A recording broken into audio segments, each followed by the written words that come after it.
ॐ नमः सिद्धेभ्यः। ॐ नमः सिद्धेभ्यः। ॐ नमः सिद्धेभ्यः। तत्त्वार्थसूत्रकर्तारम् गृद्धपीक्षोपलक्षितं वन्दे गणीन्द्रसञ्जात मुमा स्वामी मुनीश्वरं मुमा स्वामी मुनीश्वरं मोक्षमार्गस्य नेतारम् भीतारं कर्मभूभृतां ज्ञातारं विश्वतत्त्वानां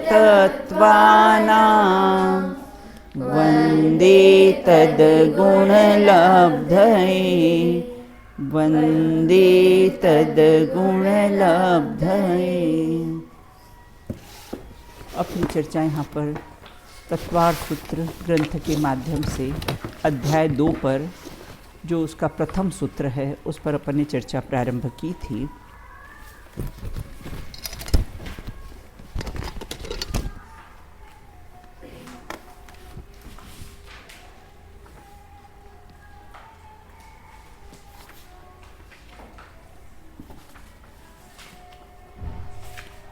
औपशमिक भाव किसे कहते हैं? औपशमिक भाव किसे कहते हैं? चलो बताओ। कर्मों के उपशम से जो भाव होता है उसे औपशमिक भाव कहते हैं। उपशम का अर्थ क्या होता है? उपशम का अर्थ है क्षय होना।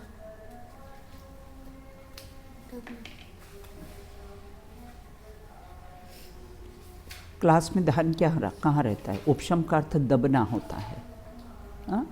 क्षयिक का अर्थ अपन ने क्षय करना लिखा बोला था। उपशम का अर्थ कैसा है? दबना है। क्षयिक भाव किसे कहते हैं? क्षयिक भाव किसे कहते हैं? हाँ बताओ बेटा।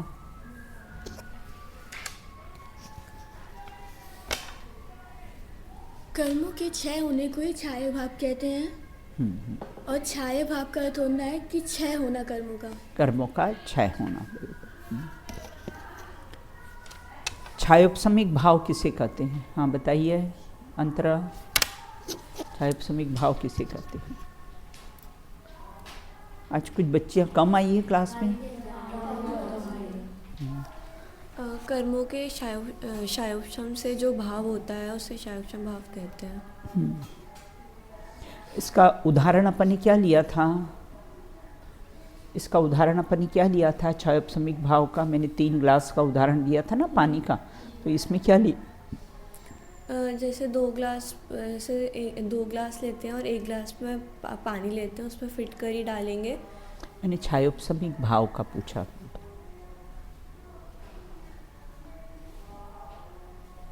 चलो बताओ बेटा।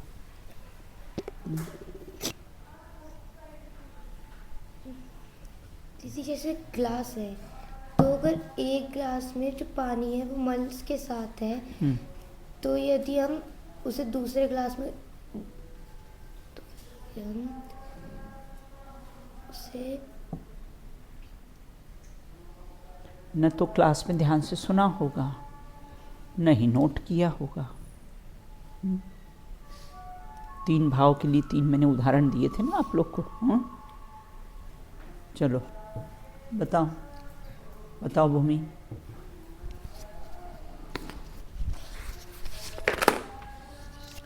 इसमें आपने उदाहरण ऐसे दिया था कि वो तो जो पानी था ना वो तो स्वच्छ हो गया था, क्योंकि हमने उसमें फिटकरी डाल के उसको स्वच्छ कर दिया था, मल निकल चुका था, परंतु हमने उसमें फिर से क्या बोलते हैं कि मतलब मल निकला नहीं था, मल नीचे बैठा हाँ था। मल दब गया था और हमने उस पानी को दूसरे ग्लास में कन्वर्ट कर, तो वो स्वच्छ पानी था, परंतु उस स्वच्छ पानी में भी, उस निर्मलता में भी फिर से वो कीचड़ के कण आ गए थे। इसी बिल्कुल नहीं। चलो बताइए बेटा। हाँ आराध्य बताओ। दीदी वो 3 ग्लास थे, उसमें से जो लास्ट वाला ग्लास था उसमें पानी की कण भी है और कीचड़ की कण भी है। जैसे पहला जो ग्लास है वो- जिसमें हमने मल नीचे बिठाया था, उस उदाहरण से इसको स्पष्ट करना है। पहले ग्लास में तो मिट्टी का नीचे दब जाना वो क्या है? उपशम था। औपशमिक है, हाँ। औपशमिक ज्ञान हाँ, और भाव था। और सेकंड वाला जो फिटकरी का बिल्कुल साफ पानी हमने उस दूसरी ग्लास में हाँ, ट्रांसफर किया वो था। कौन सा है? वो छायक भाव हाँ। था। और अब ये मिश्र जो भाव में पहला छायक- ग्लास है, हाँ, पहले ग्लास में जो मल नीचे बैठा था, अब क्या हुआ? वो उसके कण वापस ऊपर आने लगे। क्यों आ गए? उसको मिलाने पर हमने उसमें एक कंकड़ डाल दिया, कंकड़ तो क्या हुआ? वापस से उमड़- है ना। तो कुछ मल कैसा है, कुछ मल कैसा है, ऊपर आ गया, कुछ पानी उसमें स्वच्छ दिख रहा है, कुछ मलिन दिख रहा है ना। तो उपशम और क्षय है ना, कुछ तो कैसा है नीचे बैठा हुआ है और कुछ कैसा है मल ऊपर आ गया है, बिल्कुल। तो वो क्या हुआ? छायोपशमिक भाव हुआ। ये 5 भाव को अच्छी तरह से समझ लेना है ना। औपशमिक, छायिक, छायोपशमिक और औदायिक और पारिणामिक भाव ना। अब यहाँ ये कहते हैं, देखो क्षयोपशम किसे कहते हैं, क्षयोपशम की क्या परिभाषा है? छायोपशमिक भाव और क्षयोपशम में क्या अंतर पाया जाता है? छायोपशमिक भाव और क्षयोपशम में क्या अंतर पाया जाता है?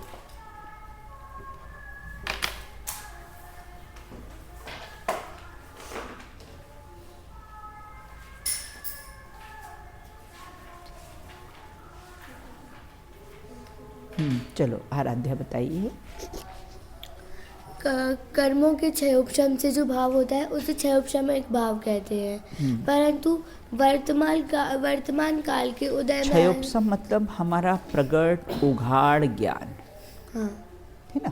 क्षयोपशम मतलब हम सबका अलग अलग ज्ञान है, किसी का कम, किसी का ज़्यादा, सबका अलग अलग है ना। हाँ हाँ बोलो बेटा। और वर्तमान काल में उदय आने वाली स्पर्धकों का उदयाभाविक क्षय तथा उन्हीं स्पर्धकों का आगामी काल में उदय में आने वाले निष्ककों का निषेकों का सद्वस्था रूप से हाँ निषेध होना, उसको क्षयोपशम कहते हैं। और उस क्षयोपशम से जो भाव होता है उसको क्षयोपशमिक भाव कहते हैं। हाँ, 3 बातें आई इसमें ना।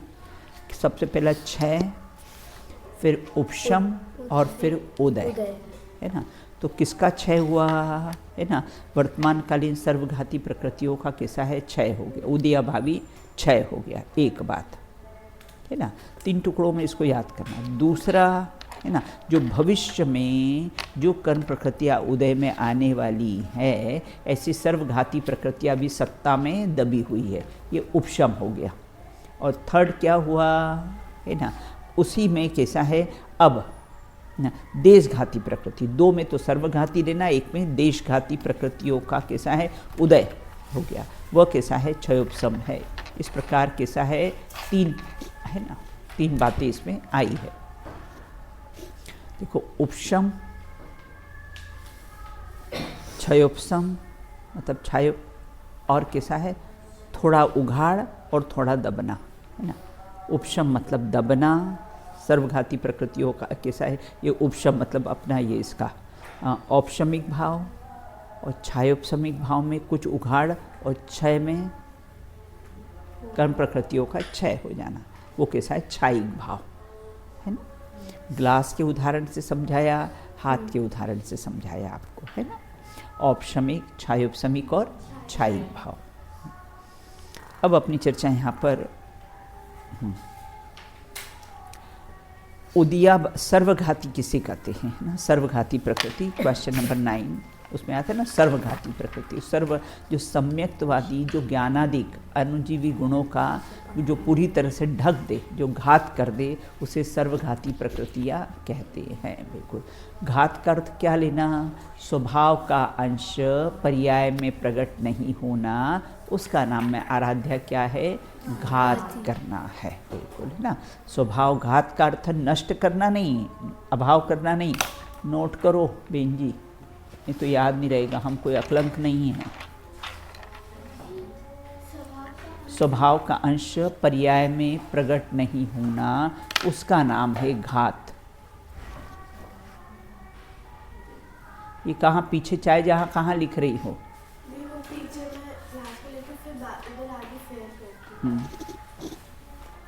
तुम्हारा घात किसे कहते? स्वभाव का अंश पर्याय में प्रकट नहीं होना। सब व्यवस्थित लिखना। अध्याय 2 सूत्र नंबर 1। तब आप जब भी ढूंढोगे, आप याद करोगे एग्जाम्स के समय में, तो तुमको कैसा है? याद रहेगा। बिल्कुल। तो स्वभाव का अंश पर्याय में प्रकट नहीं होना, उसका नाम है कैसा है? घात कहते हैं। बिल्कुल। अब यहाँ कहते सर्वघाती, उसमें आता है ना सर्वघाती स्पर्धकों का उदया भावी क्षय। तो ये सर्वघाती क्या होते हैं? सर्व मतलब जो सबको ही घात करे, है ना। मतलब उसके उदय में ज्ञाना जब ऐसा उस प्रकृति का उदय आए, तो उस समय ज्ञानादि गुण कैसे है? प्रकट नहीं हो। तो सर जो जीव सम्यक तो ज्ञान आदि अनुजीवों को पूरी तरह से ढक देता है ना, घात उसका नाम है कैसा है? घात होता है। जैसे अभी केवल ज्ञानावरणी प्रकृति है ना, वो सर्वघाती प्रकृति है। कैसे? अभी अपने को केवल ज्ञान है? नहीं है ना, तो पूरी तरह कैसा उसको ढक दिया है। बिल्कुल। तो उसको कैसा है? सर्वघाती प्रकृति कहते हैं। बिल्कुल, जो पूरी तरह ढक दे। उदया भावी क्षय मतलब बिना फल दिए उदय में आए कर्मों का झड़ जाना, वह उदया भावी क्षय है ना। बिना फल दिए, है ना, और कर्मों का कैसा है? झड़ जाना। वो उदय में नहीं आए, कोई कर्म प्रकृतियाँ कैसे अपने उदय में नहीं आए, और कैसे हैं वो अपने आप ही कैसे हैं? हमारे विशुद्ध परिणामों से वो कर्म प्रकृतियाँ झड़ जाती। जैसे बॉडी में कोई सिस्ट हो गई ना, तो अंदर ही अंदर कोई दर्द वगैरह नहीं दे अपने को, उसका कोई फल नहीं आए, कोई दर्द वगैरह वो नहीं हो, और फिर दर्द वगैरह हुई है अंदर, कोई दर्द वगैरह नहीं हो, और अपने आप ही कैसी है? नष्ट हो जाए। वो उसी प्रकार से कर्म प्रकृतियाँ कैसा है? बिना फल दिए उदय में आए बिना ही कर्मों का कैसा है? झड़ जाना। हाँ, उसका नाम है उदया भावी क्षय। अब स्पर्धक, कर्मों के समूह को स्पर्धक कहते हैं ना। इतनी चर्चा अपनी हो गई थी। निषेक, एक समय में जितने कर्म परमाणु उदय में आते हैं उनके समूह को निषेक कहते हैं। बिल्कुल। एक हवा जोर से आई और क्या कहते हैं? बहुत सारी पत्तियां एक साथ कैसी है? खिर गई, झड़ गई। उसी प्रकार से परिणामों की विशुद्धता से कर्मों के समूह एक साथ ही झड़ जाना, एक साथ ही खिर जाना ना। अपने सम्यक दर्शन होने पर गुण श्रेणी निर्जरा होती है। जैसे 4 चौक 16, 16 चौक 32, ऐसे समूह के समूह कैसे कर्म प्रकृतियाँ खिरती है ना। तो हाँ, लिखा है उदय में आते हैं और आप बोले खिर जाते हैं, तो उदय में आना खिर जाना तो डिफरेंस। बिना फल दिए उदय में आना, क्या लिखा है? बिना फल दिए उदय में आना, है ना। जैसे मैंने आपको उदाहरण दिया था ना कि बॉडी में कोई सिस्ट हो जाती है, तो अब वो आपको कोई दर्द वर्द कुछ नहीं देती होती, और अपने आप ही अंदर नष्ट हो जाती है वो। उसी प्रकार कर्म फल नहीं देंगे, और कैसे हैं कर्म सारे कैसे हैं? झड़ जाते हैं। उसका नाम है उदया भावी क्षय। समझ में आया? ऐसे कैसे हो सकता है? हाँ, कि कर्म फल ना दे और अपने आप झड़ जाए। हाँ बिल्कुल हो जाता है। बिल्कुल, है ना। समूह के समूह कर्म। अब आप ये बताओ कि अरहंत परमेष्टि को, है ना, चहु कर्म सूत्रे सट प्रकृति नाश, जीते अष्टादश दोष रास, है ना। तो कर्म की जो 64 प्रकृतियाँ, 63 प्रकृतियाँ, है ना, कोई फल नहीं देती है, और कैसी सब झड़ जाती हैं। अरहंत परमेष्टि को भी जो कैसा है? घातिया तो चले गए हैं, अब अघातिया बचे हुए हैं उनके, तो क्या होता है? अब वो कर्म कैसे फल नहीं देते हैं, और अपने आप कैसे हैं, झड़ जाते हैं, खिर जाते। सिर्फ अरिहंत परमेश्वरी को ही हाँ, अरे नहीं, और भी होता है बिल्कुल। देखो अपने यहाँ समय प्रबंध बंद रहे हैं कर्म, और समय प्रबंध खिर रहे हैं, और 1.5 गुना सत्ता में डिपॉजिट है। तो इस प्रकार से यहाँ ये कहते हैं। अब 14वें गुण स्थान में अ ई उ री ल 85 प्रकृतियाँ नष्ट हो जाती थी। कौन सा बेटा फल देती है? वो नहीं देती ना। अयोग केवली दशा 14वें गुण स्थान में कोई फल नहीं देती है। और अपने सप्तम गुण स्थान में भी जब मुनिराज होते हैं तो कर्म का उदय तो आता है ना। अभी संजुलन संबंधी बैठे हैं ना कषाय, तो बस कोई फल नहीं देते ना। फल नहीं देते मतलब ये जुड़ान नहीं करते उसमें बेटा, है ना। कर्म का उदय आता है और वो जुड़ान नहीं करते। जुड़ान नहीं करते तो क्या होता है, कर्म प्रकृतियाँ अपने आप कैसी है, खिर जाती है और झड़ जाती है। अब निषेक किसे कहते हैं? एक समय में जितने कर्म परमाणु उदय में आए उसके समूह को निषेक कहते हैं। आप कहीं जगह जाते हो ना, चलो आप अक्षरधाम देखने गए तो अब क्यू लगी है और आपको एग्जीबिशन देखने जाना है, तो उन्होंने क्या किया, पहले 50 व्यक्तियों को एक साथ निकाल दिया, फिर ब्रेक लगा दिया। तो एक साथ 50 बालिकाएं कैसी है, अंदर चली गई हैं। उसी प्रकार से एक साथ, है ना, एक साथ एक समय में जितने कर्म परमाणु उदय में आते हैं उसके समूह को कैसे क्या कहते हैं, निषेक कहते हैं। एक समय में कैसे हैं, समय प्रबद्ध कर्म बनते हैं और एक समय प्रबद्ध खिलते हैं वो भी ना। अब कहते हैं अनुजीवी गुण किसको कहते हैं? जिसने क्लास में अगर ध्यान से सुन लिया ना तो आप समझिए उसकी एग्ज़ाम्स की 50% तैयारी हो गई। अगर आपको वर्ड टू वर्ड नहीं आएंगे लेकिन आप अपनी लैंग्वेज में उसको लिख दोगे ना तो फिर क्या होगा, आपको उसके मार्क्स मिल जाएंगे बिल्कुल। तो यहाँ ये कहते अनुजीवी गुण किसे कहते हैं? जीव के सम्यक्त और ज्ञान आदि गुणों को अनुजीवी गुण कहते हैं। जीव के सम्यक्त और ज्ञान आदि गुणों को, है ना, ज्ञान दर्शन सुख वीर्य अनु मतलब साथ में, है ना, जो जीव के साथ में रहते हैं उसको अनुजीवी गुण कहते हैं। जैसे शक्कर के साथ उसका मीठापन कैसा होता है, साथ में ही रहता है। उसी प्रकार आत्मा के साथ ज्ञान दर्शन इत्यादि कैसे साथ में रहते हैं, तो जो ऐसे साथ में रहे उसे क्या कहते हैं, अनुजीवी गुण कहते हैं। अब सद अवस्था रूप उपशम, उसमें आया था ना, जो कर्म सत्ता में दबे हुए हैं ना, जो कर्म सत्ता में दबे हुए हैं उन्हें सद अवस्था रूप उपशम कहते हैं। बिल्कुल फीवर होता है ना, भाई 99-100 हो तो अपने को कैसा है, वो सत्ता में दबा रहता है। जब बहुत ज़्यादा हो, है ना, तब कैसा है, हमको फील होता है और वो थर्मामीटर में आ जाता है। तो उसी प्रकार से जो कर्म सत्ता में पड़े हुए हैं, देखो जब ये कर्म बनते हैं ना तो अंतर्मुहूर्त तक, अंतर्मुहूर्त मतलब 48 मिनट से एक समय कम भिन्न मुहूर्त, उससे एक समय कम कैसा है, अंतर मुहूर्त। तो कोई भी कर्म आते नहीं तो अंतर मुहूर्त तक तो सत्ता में साइलेंट पड़े रहते हैं। वो अपने को चांस देते हैं कि आप अपने विशुद्ध परिणामों से उनको खिरा सको तो खिरा लो, वरना नहीं तो फिर क्यू में लग जाएंगे, फिर किसे उदय में आएंगे। तो सद अवस्था जो कर्म कैसे सत्ता में पड़े रहते हैं। बोलो बेटा। मतलब जो अभी आपने एग्जाम्पल दिया था ग्लास वाला, हाँ, उसमें जो कड़ मतलब वो मल जो दबा हुआ था नीचे, वो यहाँ पे सदअवस्था उपशम। हाँ बराबर, वही लेना बेटा, है ना, कि जो कर्म कैसे सत्ता में दबे हुए हैं। देखो कई बार ऐसा होता है ना कि अपने को मालूम नहीं पड़ता है ना, जब टेस्ट करवाया तो अरे आपको तो ये बीमारी है, तो सत्ता में कर्म परमाणु पड़े हुए थे, हमें मालूम नहीं था। उसी प्रकार कर्म प्रकृतियाँ कैसी होती है, सत्ता में पड़ी रहती है, देखो ना, फिर धीरे धीरे कैसे वो जो क्यू में लग जाती तब कैसी उदय में आती है। बिल्कुल। अब यहाँ ये कहते हैं, अब एक देश किसे कहते हैं, देशघाती कर्म। देखो देशघाती मतलब कैसे, एक तो सर्वघाती और देशघाती। देशघाती मतलब किंचित घात करे, सर्वघाती मतलब संपूर्णतः घात करे, है ना। जैसे मैं हमेशा उदाहरण देती हूँ, किसका, एक तो बलून फोड़ने की रिवॉल्वर होती है, है ना। आप लोग जाते हो ना मॉल वगैरह में, इधर उधर जाते हो, एक बलून फोड़ने की रिवॉल्वर होते हैं, और एक होती AK-47, बहुत स्ट्रांग होती है वो, बिल्कुल धाड़ धाड़ धाड़ करके जीवों का घात कर देती है। और एक ऐसी होती है ना, वो जो बलून फोड़ने की होती है ना, तो अगर वो लग भी जाए तो ना थोड़ा सा लग के टकरा के वो निकल जाएगी।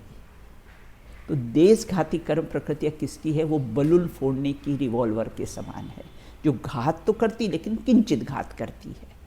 और सर्वघाती प्रकृतियाँ कैसी है? वो AK-47 के समान है ना, वो कैसा है? सर्वथा घात कर देती है। तो देशघाती प्रकृति जो जीव के ज्ञान आदि गुणों का एक देशघात करती, सर्वथा घात नहीं करती है, उसे देशघाती प्रकृति कहते हैं। बिल्कुल जैसे होता ना, देखो हमने भोजन प्रारंभ किया, बहुत ज़ोर से भूख लग रही थी, हमने भोजन प्रारंभ किया, अब थोड़ा भोजन हमने किया तो थोड़ा तृप्ति हो गई, एक देश तृप्ति हो जाती है, अभी पूर्णतः तृप्ति नहीं हुई है, तो एक देश कैसी है? तृप्ति हो जाती है। तो उसी प्रकार ज्ञानादि गुणों का जो एक देश घात करे उसको क्या कहते हैं? देशघाती कर्म प्रकृतियाँ कहते हैं। अब यहाँ ये कहते हैं, और सर्वघाती प्रकृतियाँ किसको कहते हैं? ऊपर लिखा था ना सर्वघाती, जो ज्ञानादि गुणों को पूरी तरह ढक दे, प्रकट ही नहीं होने दे, उसका नाम कैसा है? सर्वघाती प्रकृतियाँ कही गई है। बिल्कुल ना। अब आगे कहते हैं कि अब एक देश मतलब थोड़े को एक देश कहते हैं। अब कहते हैं तीसरे नंबर पर कौन सा? देखो, औपशमिक भाव, छायिक भाव और छायोपशमिक भाव। अब चौथे नंबर पर औदायिक भाव। चौथे नंबर पर क्या आया? औदायिक भाव। बिल्कुल। अब यहाँ ये कहते हैं ये औदायिक भाव के बिना कोई औदायिक भाव के बिना कोई संसारी नहीं। ये 5 बात ध्यान रखना है ना, औदायिक भाव के बिना कोई संसारी नहीं होता है। अब यहाँ एक कर्म के उदय में जो भाव होते हैं उसको औदायिक भाव कहते हैं। कर्मों की स्थिति पूरी होने पर कैसा है? फल देता है। बिल्कुल। अब पानी के हिलने पर फिर कैसा है? वापस कैसा है? मल ऊपर आ जाता है, तो पानी फिर से कैसा है? मलिन हो जाता है। उसी प्रकार कर्म के उदय में जो भाव होते हैं उसको औदायिक भाव कहते हैं। अब देखो, औदायिक भाव और उदय ना, द्रव्य आदि के निमित्त के वश से कर्मों का फल देना, उसका नाम उदय है। उदय में निमित्त भाव को औदायिक भाव कहते हैं। जो हमारे कर्म का जो उदय आता है ना, सबका अलग अलग उदय आता है, और सबका उदय कैसा है? आ ही रहा है ना। हमने बांधे तो आएगा ही, जैसा चेहरा होगा वैसी फ़ोटो आएगी, ऐसा होता है।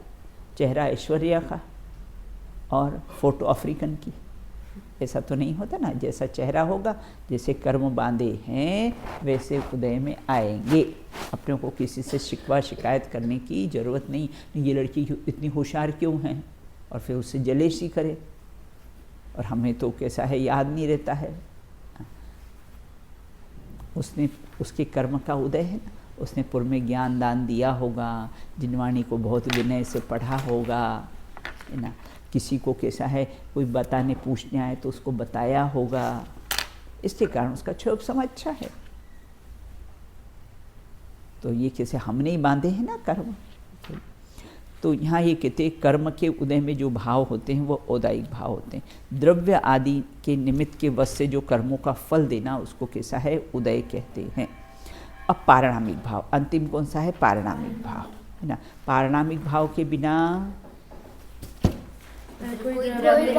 कोई द्रव्य नहीं होता। सभी द्रव्य कैसे हैं? पारिणामिक भाव स्वरूप होते हैं। बिल्कुल। हाँ, जो भाव कर्म निरपेक्ष है, अब इसमें कर्म बिल्कुल भी नहीं है ना, और ये अपना पारिणामिक भाव कर्म निरपेक्ष, कर्म से रहित भाव है वो। तो कर्म निरपेक्ष उसे पारिणामिक भाव कहते हैं। जिसका एक परिभाषा। दूसरा देखो उसमें, अथवा जो भाव में कर्म का उपशम नहीं, क्षय नहीं, क्षयोपशम की कोई अपेक्षा नहीं रखता है, वह कैसा है? पारिणामिक भाव कहलाता है। और ये कैसा है? अनादि अनंत होता है। ये तो पहले गुणस्थान से सिद्धों तक को भी पारिणामिक भाव होता है। जो कर्म निरपेक्ष भाव है, जो स्वभाव भाव हैं, उसको क्या कहते हैं? पारिणामिक भाव कहते हैं। तो ये आत्मा के स्वभाव मात्र को कैसा है, पारिणामिक भाव कहते हैं। 6 द्रव्य को अपना अपना स्वभाव है, उसको पारिणामिक भाव कहते हैं। हाँ बोलिए आराध्य। ये जैसे कर्मों में होता है कि 4 घातीय कर्म नष्ट हो जाते हैं, बराबर। अघातीय कर्म बाद में नष्ट होते हाँ, हैं। हाँ। तो इनमें भी कुछ ऐसा रहता है क्या कि ये इनको होते हैं 5 भाव में से, हाँ हाँ, कि कुछ भाव सिद्धों को रहे, कुछ अजंतों को नहीं ऐसे? पारिणामिक भाव बेटा सबको होगा। पारिणामिक भाव तो पहले गुण मिथ्या दृष्टि से लेके सिद्ध दशा में सब मतलब जीव द्रव्य नहीं, 6 द्रव्य पारिणामिक भाव स्वभाव भाव है ना। तो है ना, सबको होता है तो पारण। आपने बोला था ये विशेष गुण होते हैं जीव को के, कौन से? ये 5 भाव हाँ। ये विशेष गुण में है। हाँ विशेष गुण तो इस जीवों नहीं, उसमें पारिणामिक भाव को नहीं लेना बेटा, है ना। सामान्य चर्चा तो हम ये कहेंगे, क्योंकि इसमें लिखा है ना कि 5 भाव कैसे स्वतत्व मोदायिक पारिणामिक कवच है ना, मतलब जीव को भी होते हैं, है ना। बाकी पारिणामिक भाव कैसे अन्य को भी होते हैं। देखो ये टेबल में औदायिक भाव हैं क्या? इसको कोई उदय आता है क्या? कोई राग द्वेष होते हैं, कुछ होते हैं? नहीं होते हैं। तो इस प्रकार से कैसा है ये पारिणामिक भाव। तो हाँ, कर्म निरपेक्ष भाव, जो भाव कर्मों की अपेक्षा नहीं रखते हैं उसको कर्म निरपेक्ष भाव होते हैं। कर्म किसे कहते हैं? जो जीव गुणों को ढक दे। कर्म का उदय आता है ना, जैसे बादल आ जाते तो सूर्य कैसा होता है? ढक जाता है, उसका प्रकाश प्रकाशित नहीं होता है। तो जीव के गुणों को ढक देता है, पराधीन करता है, उसे कर्म कहते। कर्म कितने और कौन कौन से होते हैं? तो कर्म 8 होते हैं। कौन कौन से?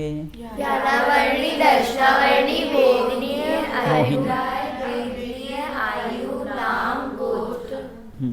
देखो ज्ञानावर्णी, दर्शनावर्णी, वेदनी, मोहिनी, आयु, नाम, गोत्र और कैसा है? अंतराय है। अब कहते हैं ज्ञानावर्णी कर्म किसे कहते हैं? जो जीव के ज्ञान गुण को ढक दे, प्रकट नहीं होने दे। सूर्य का उदय हो और बादल आ जाएं तो प्रकाश कैसा है? उसका प्रकाशित नहीं, उसको ढक देता है, उसको कैसे? ज्ञान को। तो किस कारण से होता है? हमने कैसा है?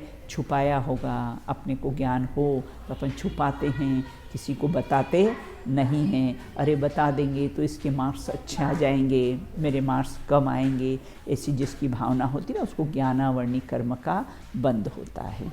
देखो ज्ञान के मामले में बहुत उदार रहना। देखो हमने बता दिया, कोई ज़रूरी है बेटा कि वो क्वेश्चन एग्ज़ाम्स में आ ही जाए? कोई ज़रूरी तो नहीं होता है, बिल्कुल, है ना।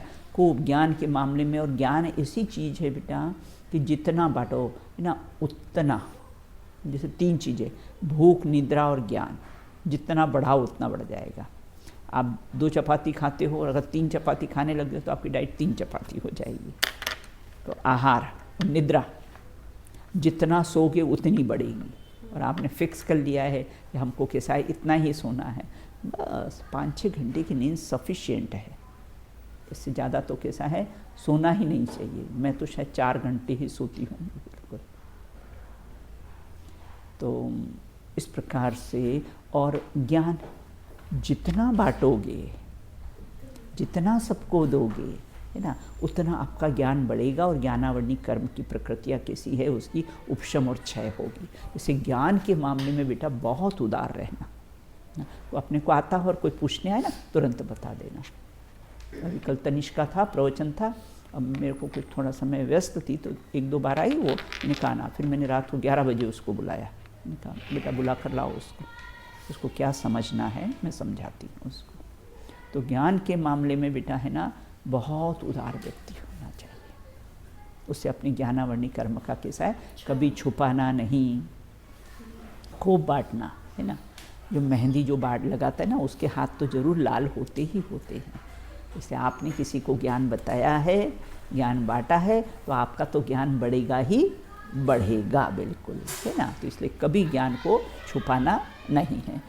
बोलो बेटा। भाव में इसकी डेफिनेशन आती थी हाँ? कि जो जीव है वह खुद अपने ज्ञान पे पर्दा डालकर उसे प्रकट नहीं करता, इसीलिए उसको ज्ञानावर्णी करनी। हाँ, तो प्रकट नहीं करता, तो यही तो बात हुई ना बेटा, है ना। अपने को ज्ञान आता है और अपन किसी को नहीं बताते, तो ये आवरण नहीं डाल रहे हैं, ढक रहे हैं ना उसको, बिल्कुल ना।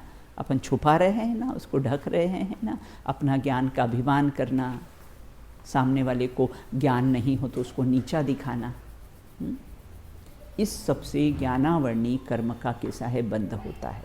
ये ज्ञानावर्णी कर्म के आश्रय के कारण है। तो इसलिए अपने को बहुत बचना चाहिए। ज्ञान तो कैसा है, जितना दो उतना कम है ना, आपको उतना ज्ञान प्राप्त होने वाला है। तो ये जीव के ज्ञान आदि गुण को कैसे हैं ढकते, उसको ज्ञानावर्णी कर्म कहते हैं। बिल्कुल, किसी को ज्ञान बहुत हो तो उसकी निंदा करना, और अपना ज्ञान कम हो तो अपनी प्रशंसा करना, ये सब ज्ञानावर्णी कर्म के आश्रय के कारण है। अब कहते हैं वेदनीय। वेदनीय कर्म किसे कहते हैं? जो जीव के कर्मजनी सुख दुख को प्राप्त कराता है वह वेदनीय कर्म है। बिल्कुल, इसको बोलते हैं, देखो ज्ञानावर्णी कर्म का उदाहरण पर्दे का आता है, कर्टन का, है ना। ये हमने ढक दिया उसको, तो अब मूर्ति पर अपन कर्टन ढक देते हैं तो फिर मूर्ति दिखाई नहीं देती ना, तो ज्ञान पर आवरण आ जाता है तो फिर क्या होता है, ज्ञान प्रकट होता नहीं, इसलिए पर्दे का उदाहरण आता है।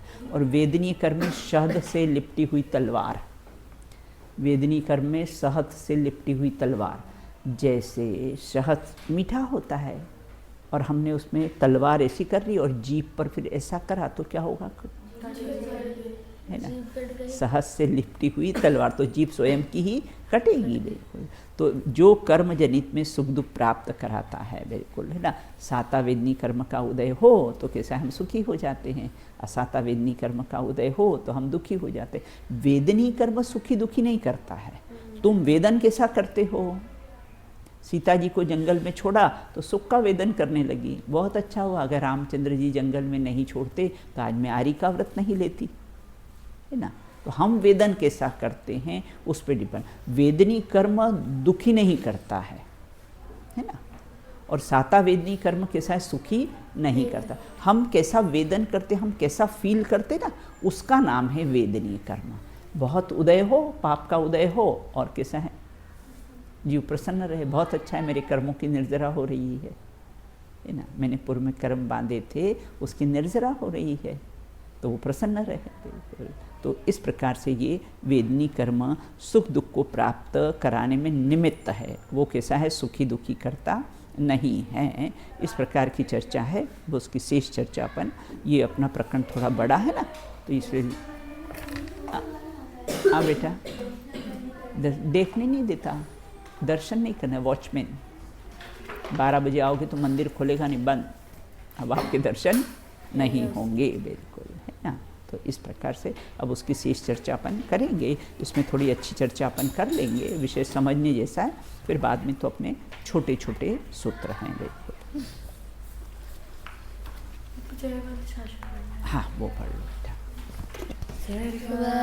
शासन जयवंतवर्ते निग्रंथ शासन जयवंतवर्ते, हरि पर की निंदा प्रशंसा स्वयं की, करते समय शक्ति बहुना बुद्धि न खोवे, दुर्भाव मन में न आवे कभी ना, निर्दोष सम्यक जयवंत वर्ते, गुरुवर का गौरव सदा हो हृदय में, बड़े ज्ञान धारा सुआनंदकारी, धुल जाए सब मैल समता की धारा, बढ़ते ही जाए सुआराधना में, बढ़ते ही जाए सुआराधना में। बोलिए अनंत अनंत सिद्ध परमेष्टि भगवंतों की जय हो। नित्य बोधनी द्वादशांग में जिनवाड़ी माता की जय हो। समस्त वीतरागी संतों की जय हो। अंतिम शासनायक भगवान महावीर स्वामी की जय हो। तत्वार सूत्र रचयिता आचार्य ग्रंथ चूमा स्वामी देव की जय हो। तत्वार सूत्र नामक महाग्रंथ की जय हो। अहिंसा परमो जैन धर्म की जय हो। एक अष्टानिका महापर्व की जय हो। एक साथ बोलिए जय जिनेंद्र जय।